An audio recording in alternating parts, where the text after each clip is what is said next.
بسم الله الرحمن الرحيم واعتصموا بحبل الله جميعا ولا تفرقوا قال رسول الله صلى الله عليه وسلم أنا أمركم بخمس الله أمرني بهن بالجماعة والسمع والطاعة والهجرة والجهاد في سبيل الله وإنه من خرج من الجماعة قد شبرا فقد خلع ربقة الإسلام من عنقه إلا أن يرجع ومن دعا بدعوة الجاهلية فهو من جشع جهنم وإن صام وصلى وزعم أنه مسلم। সম্মানিত উপস্থিতি, আজকের 2 নং খুলতাকাটা ইউনিয়ন কর্তৃক বাংলাদেশ জামাত ইসলামী কর্তৃক আয়োজিত এই ইফতার মাহফিলের উপস্থিত বাগেরহাট 4 আসনের আমাদের সকলের হৃদয়ের মণি, আমাদের সকলের জনপ্রিয় নেতা জনাব অধ্যক্ষ আব্দুল আলিম স্যার, উপস্থিত বাংলাদেশ জামাত ইসলামী 2 নং খুলতাকাটা ইউনিয়নের সংগ্রামী আমির জনাব মাওলানা জাকির হুসাইন, উপস্থিত আছেন শরণখোলা উপজেলার সংগ্রামী আমির জনাব অধ্যাপক মাওলানা রফিকুল ইসলাম কবির সহ সম্মানিত নেতৃবৃন্দ। সম্মানিত উপস্থিতি, আমি আপনাদের সামনে পবিত্র কালামুল্লাহ থেকে একটি আয়াতে কারিমা তেলাওয়াত করেছি।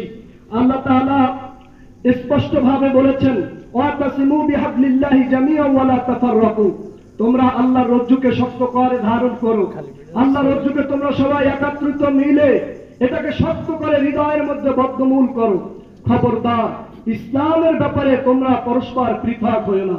রাসূলুল্লাহ আরেকটা হাদিস বলেছেন, যেটাকে হাদিসে কুদসি বলা হয়, আনা আমরুকুম বিখামসিন আল্লাহু আমারানি বিহিন্না বিল জামাআ। রাসূলুল্লাহ বলেছেন তোমরা সংগঠন করো। আল্লাহ রাসূল নিজে সংগঠনের সাথে শামিল হতে বলেছেন।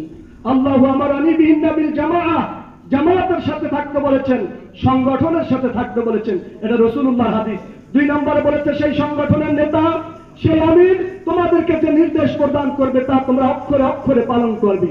রাসূলুল্লাহ সাল্লাল্লাহু আলাইহি ওয়াসাল্লাম আরো বলেছেন, আনা আমরুকুম বিখামসিন আল্লাহু আমারানি বিহিন্না বিল জামাআ ওয়াস-সামি ওয়াত-তাআ হিজরাত ওয়াল জিহাদ ফি সাবিলিল্লাহ।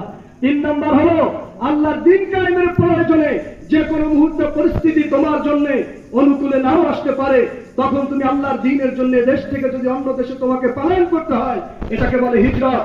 তুমি হিজরত করতে প্রস্তুতি গ্রহণ করো। 4 নম্বর আল্লাহর নবী সাল্লাল্লাহু আলাইহি ওয়াসাল্লাম বলেছেন, চূড়ান্ত ফয়সালা তোমার জন্য জিহাদের ময়দানে তোমাকে ঝাঁপিয়ে পড়তে হতে পারে।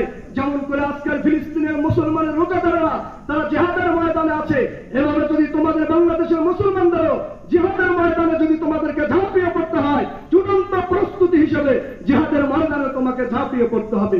খবরদার, এই জিহাদ, এই হিজরত, এই সংগঠন তুমি এটাকে যদি ভয় মনে করো, নিজের জীবনের জন্য যদি বোঝা মনে করো, সংগঠন থেকে যদি তুমি 1 বিঘা পরিমাণ দূরে সরে যাও, ওয়াইন্নাহু মান খারাজা মিনাল জামাআহ কদ শিবরান ফাকাদ খালা রিবকাতিল ইসলাম মিন উনুকিহি ইল্লা ইয়ারজা।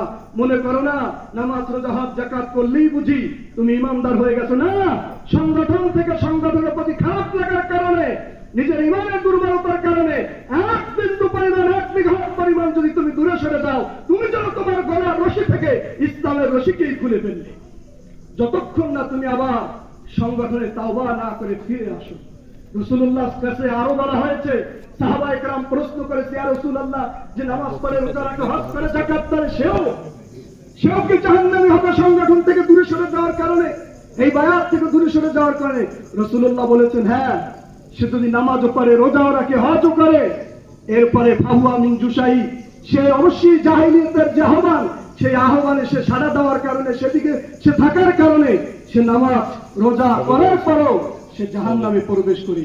সম্মানিত উপস্থিতি, তার মানে বোঝা গেল, নামাজ রোজা হজ যাকাত করার পরও শুধুমাত্র আল্লাহর দ্বীন কায়েমের সাথে নিজের শামিল না থাকার কারণেও আপনাকে জাহান্নামী হতে হবে।